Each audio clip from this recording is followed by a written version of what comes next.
Nah, Assalamualaikum warahmatullahi wabarakatuh. Di pertemuan ke-13 ini kita akan membicarakan terkait potensi air tanah.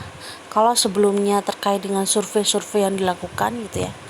Sekarang kita bisa tahu potensi air tanah bila kita tahu kemampuan tanah dalam menghantarkan air.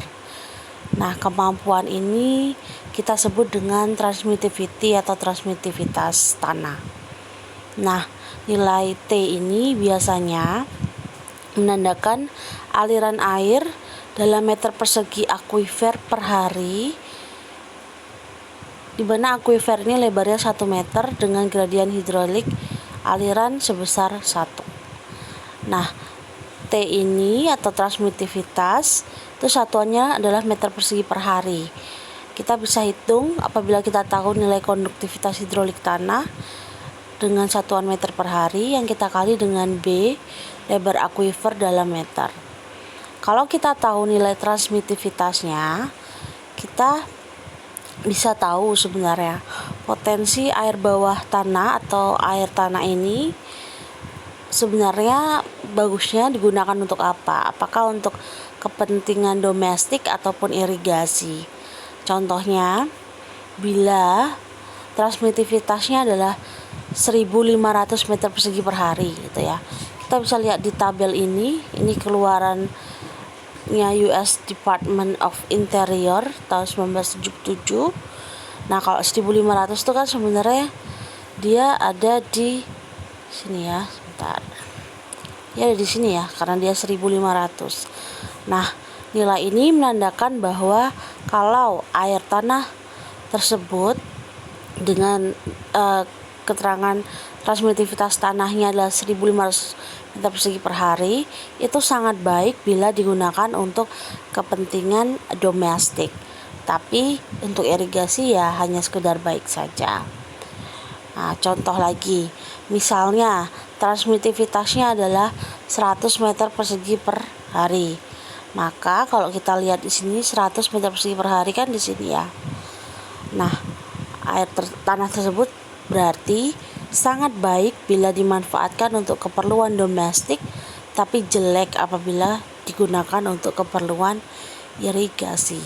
Nah, ini sebenarnya baik buruknya, jelek, sedang, atau bahkan sangat baik itu terkait dengan kuantitas gitu ya. Kalau kita melihat dari segi transmitivitasnya, jadi bukan kualitas ya. Nah, ini juga hampir sama gitu ya. Diagram ini juga melihatkan potensi penggunaan air tanah dari segi transmitivitas tiap-tiap material atau kapasitas dia dalam mengalirkan air tanah. Diagram ini berguna untuk menentukan gitu ya, sebenarnya dia cukup untuk apa sih, irigasi kah atau domestik gitu ya. Nah, di sini ada nilai transmitivitasnya. Tinggal kita plot saja ya, ini kan batasnya gitu.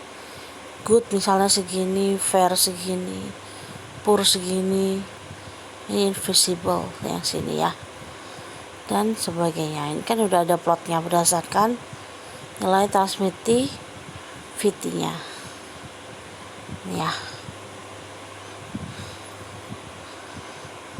Tinggal ditarik ke atas batas-batasnya gimana. Nah, di sini juga ada yang namanya specific capacity. Satuannya berbeda dong dengan transmittivity. Di sini ada galon per menit per feet. Nah, ini kan sebenarnya menandakan debit ya. Sebenarnya specific capacity ini adalah nilai yang berdasarkan dari periode pemompaan yang dilakukan selama 8 jam kurang lebih gitu. Nah, kalau kita pompa selama 8 jam itu umumnya kecepatannya segini gitu ya. Debit pemompaannya ya kita bisa lihat nih dia di sini potensinya baik untuk apa. Nah, nilai transmitivitas akuifer ini kita dapat perkirakan gitu ya dengan mengamati naik turunnya muka air khususnya turun sih ya, kalau yang namanya inputannya tidak ditambah sementara ada keluaran gitu ya, pastinya ada penurunan muka air gitu, yang bisa kita amati dari beberapa sumur uji. Bila sebuah sumur itu menembus suatu akuifer yang permukaan air tanahnya semula datar gitu ya, maka kalau misalnya kita pakai gitu ya, terus kita ambil airnya gitu ya, itu kalau kita lakukan pemompaan dari sumur tersebut kan lama-lama terjadi cekungan ya, kita sudah bahas sebelumnya, karena aliran itu tidak mungkin terjadi tanpa adanya gradien ke arah sumur. Sementara kalau dia diambil terus gitu ya, kemungkinan terjadi penurunan muka air yang kita sebut sebagai surutan atau drawdown. Ini contoh di aquifer bebas atau unconfined. Jadi ini adalah permukaan air tanah aslinya ya, awalnya. Nah, yang akan kita bahas adalah sumur yang ini nih, sumur aslinya gitu. Sumur ini berada di aquifer bebas. Kok bisa tahu? Karena dia berada di atas lapisan kedap air, dan di atasnya ini tidak ada lapisan kedap air lainnya. Jadi dia aquifer bebas, unconfined. Nah, awalnya kan permukaan muka air tanahnya kan lurus ya, begitu. Nah, tapi bila di sini gitu ya diambil air gitu ya, maka lama-lama akan terjadi penurunan atau drawdown. Ini kan terjadi penurunan ya. Nah, awalnya kan muka air tanahnya tadi segini nih, karena ada penurunan diambil terus, lama-lama makin turun kan airnya yang di dekat sumurnya. Tuh. Itu ya. Nah, si kerucut, kalau kita lihat yang awalnya tadi permukaan airnya datar gitu ya, jadi semacam kerucut lama-lama. Yang kita sebut kejadian ini adalah cone depression. Kita sudah bahas sebelumnya ya di pengantar pertemuan ke-14. Nah, kalau kita lihat gitu ya, karena ini tadi permukaan muka air tanah asli gitu ya, sebenarnya kedalaman aquifernya ini kan adalah Y besar ya, tapi karena adanya penurunan depresi di suatu titik misalnya ya, di titik ini kalau kita mau tahu gitu ya, kita bisa mencari dulu nilai-nilai yang lain gitu ya. Titik ini jaraknya berapa dari sumur yang akan kita cek gitu. Nah, ini dia berjarak X dari titik tengah sumur. Kemudian kalau kita tarik ke bawah ke lapisan kedap air, kita dapat nilai Y. Tuh, Y kecil, bukan Y besar. Y besar tadi kedalaman yang asli ya kan. Y kecil ini kedalaman setelah drawdown terjadi. Nah, jarak antara muka air tanah asli dengan drawdown itu ZX gitu ya. Clear? Saya harap clear ya. Kalau nggak clear silahkan tanya di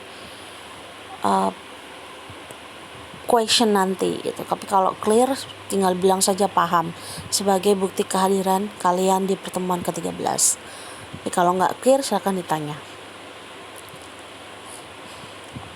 Nah, tadi kan kita sudah tahu ya, misalkan tebal aquifer yang ditembus oleh sumur tadi kan Y besar, maka kalau terjadi drawdown itu tadi ya, maka ada yang namanya ZX tadi ya.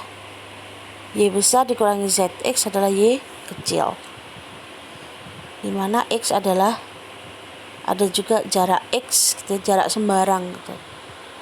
Nah, kita bisa tahu nilai Q di sana gitu ya adalah 2 kali Pi kali X kali Y. Ini kan sebenarnya luas silinder yang dilalui alirannya. kemudian dikali dengan KS permeabilitas tanah dikali dengan DY per DX. Nah, untuk mengetahui nilai transmitivitasnya tadi gitu ya, atau dalam hal ini kaitan dengan Q nantinya, kita membuat sumur-sumur uji.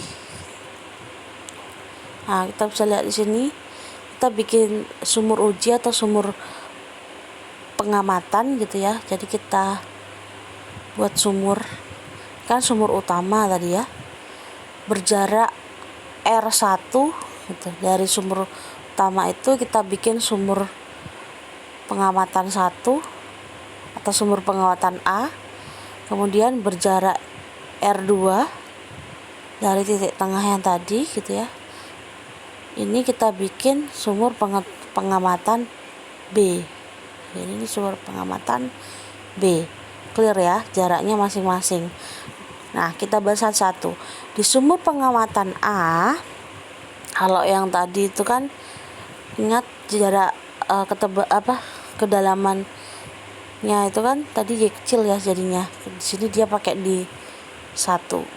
Pengamatan 2 dia pakai D2. Z-nya berarti Z1 dan juga Z2.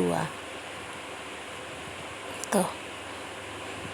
Nah, dari situ kalau kita bikin sumur-sumur pengamatan itu yang jelas jaraknya gitu ya, dan juga nilai-nilai Y,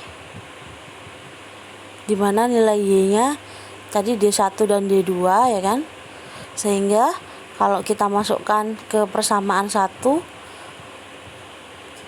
maka terbentuklah persamaan ini. DY itu ini kan Q sama dengan PK kali D2 kuadrat min D1 kuadrat per log E R2 min R1. Jadi kalau disederhanakan ini jadinya. Nah, nilai D2 min D2 kuadrat min D1 kuadrat itu bisa kita jabarin ya. Jadi persamaan matematis biasa nih kan, D2 plus D1 kali D2 min D1. Nah, ingat jika Z lebih kecil dibandingkan terhadap Y, maka D2 tambah D1 akan kurang lebih sama dengan 2Y. Selanjutnya, karena T sama dengan K kali Y, T adalah K kali B kan tadi ya. Nah, di sini T-nya jadi karena T sama dengan K dikali Y, maka gitu ya. Ini kita bisa tulis begini nih. Ini. Nah, kita kan udah dapat nanti Q debit pemompaannya gitu ya. Dan ini tadi kita akan dapat T-nya berapa juga kan. Nah, ini tadi kalau di yang unconfined. Kalau di yang confined, kalau yang tadi satu-satu dulu ya. Yang unconfined tadi itu sudah penemunya adalah Dupuit tahun 1863. Dan dianggap keadaan di atas tadi yang sudah dijelaskan adalah keadaan seimbang. Selama kerucut depresi di sekitar sumur yang dipompa masih membesar, sejumlah air masih dihisap dari simpanan pada bagian-bagian yang tidak jenuh.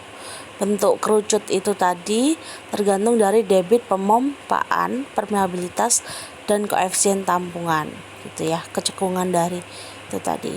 Nah, analisa Dupuit yang unconfined tadi kemudian diubah oleh Theiss untuk sumur dengan akuifer terkekang, berarti dia diapit oleh lapisan kedap gitu ya, atau bisa saja dia hanya di bawah lapisan kedap. Jadi yang jelas ada lapisan kedap di situ di atasnya akuifer.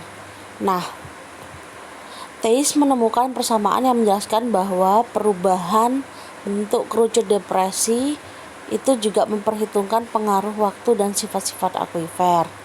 Persamaan Theiss dapat menjawab pertanyaan berapa penurunan muka air tanah yang terjadi pada suatu pemompaan air tanah.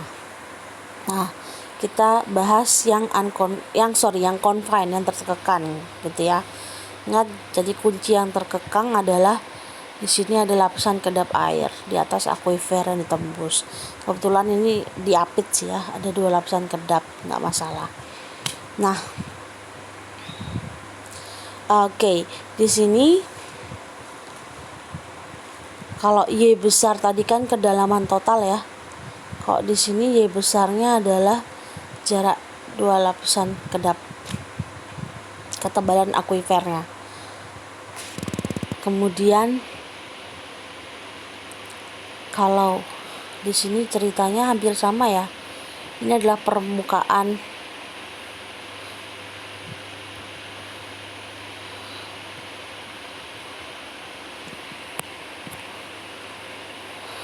jadi ini adalah permukaan muka air awal.